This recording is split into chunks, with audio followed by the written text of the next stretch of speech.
Hi friends, எல்லாருக்கும் வணக்கம். என்னோட பேர் சரண்ராஜ். நம்ம சேனல் பேர் தான் சரண் மோட்டிவ் சேனல். நம்ம சேனலில் இன்னைக்கு நம்ம என்ன பார்க்க போகிறோம் அப்படின்னா, ஒரு சிம்பிள் கான்செப்ட் தான். என்னன்னு பார்த்தீங்கன்னா, ஒரு வண்டி ஒன்று ஓடுன்னு வச்சுங்களேன். அந்த வண்டி எப்படி ஓடும்?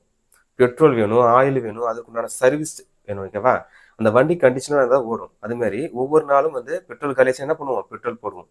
அதுபோல் நம்ம வாழும்பொழுது நம்ம வாழ்க்கையில் நம்ம டிமோட்டிவேஷன் ஆகிட்டே இருப்போம். அந்த நேரத்தில் மோட்டிவேஷனல் வேணும். மோட்டிவேஷன் என்னது? நம்ம ஊக்கம் தர மாதிரியான வார்த்தைகள், சொற்கள் நமக்கு தேவைப்படுது. அதனால அந்த எரிபொருள் மாதிரி நமக்கு இந்த மோட்டிவேஷனான இந்த ஸ்பீச் நமக்கு கண்டிப்பாக தேவைப்படுது.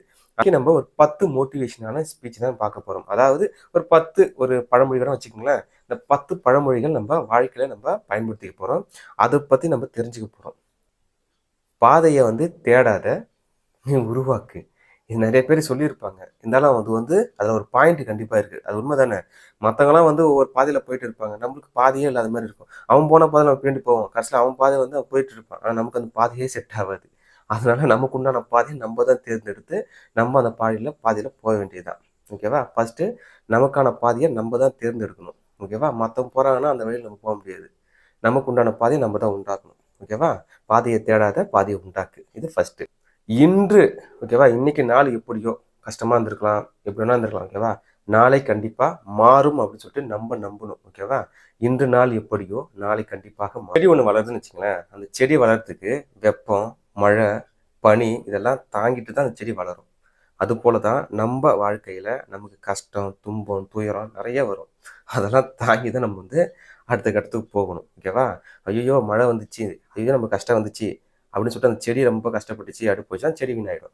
அதே போல தான் நமக்கு ஒரு கஷ்டம் வருது அப்படின்னா அந்த கஷ்டத்தை தாங்கிட்டு அதுக்குண்டான வழி என்னன்னு சொல்லிட்டு நம்ம மேற்கொண்டு சரி ஓகே இன்னைக்கு இப்படி வந்துருச்சு, சரி நாளைக்கு நான் மாறிடும் அப்படின்னு சொல்லிட்டு நம்ம நம்பணும், ஓகேவா?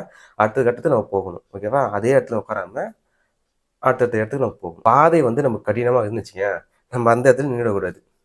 அப்படி நின்றுட்டோன்னு வச்சுங்களேன், மற்றவங்களாம் தேவையில்லை. அதாவது மற்ற நம்மளை தடுக்க தேவையில்லை, நம்மளே தடுத்துப்போம், ஓகேவா?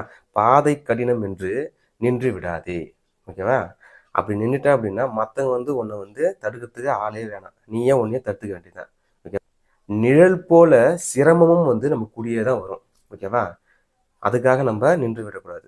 நிழல் எப்படி நம்ம பின்னாடியே வருதோ அது போல துன்பம் கஷ்டம் பின்னாடியே தான் வரும். அதெல்லாம் தாங்கிட்டு தான் நம்ம முன்னாடி போயிட்டே இருக்கணும். கனவுகளை விட்டு விலகாதே. ஏன்? அது எரிபொருள் மாதிரி நமக்கு, ஓகேவா? கனவுகள் இருந்தால் தான் நம்ம அடுத்த கட்டத்துக்கு போக முடியும். கனவே இல்லைன்னா அந்த வாழ்க்கையே வேஸ்ட்டு. அதாவது ஃபர்ஸ்ட் சொன்னோம் இல்லையா, ஒரு வண்டி. அந்த வண்டி எப்படி போகணும்னா அதுக்கு எப்படி எரிபொருள் தேவைப்படுதோ நம்ம வாழ்க்கைக்கு நமக்கு கனவு முக்கியமானது.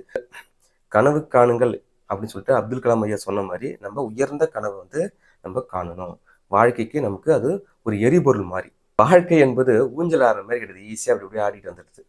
அது புயல் இருக்கு இல்லையா, புயல், மழை, காற்று, அதில் நம்ம படகு ஓட்டுற மாதிரி ரொம்ப சிரமம் இருக்கும். அந்த சிரமத்தெல்லாம் நம்ம தாண்டி வந்து தான் ஆகணும், ஓகேவா? நல்ல நண்பர்கள், நல்ல புத்தகம், நல்ல மனசாட்சி, இது மூன்றும் நமக்கு அடிப்படையான பேஸ் மட்டம். நல்ல நண்பர்கள், நல்ல புத்தகம், நமக்கு உண்டான மனசாட்சி இருக்கணும், ஓகேவா? அப்படி இருந்தால் தான் நம்ம வாழ்க்கையில் சிறந்து வாழ முடியும், ஓகேவா? வாழ்க்கை கற்றுக் கொடுக்கும் பாடத்தில் அனுபவம் மிக வலிமையானது. நம்பிக்கை வை, வாழ்க்கை சிறக்கும். கண்டிப்பா. நன்றி.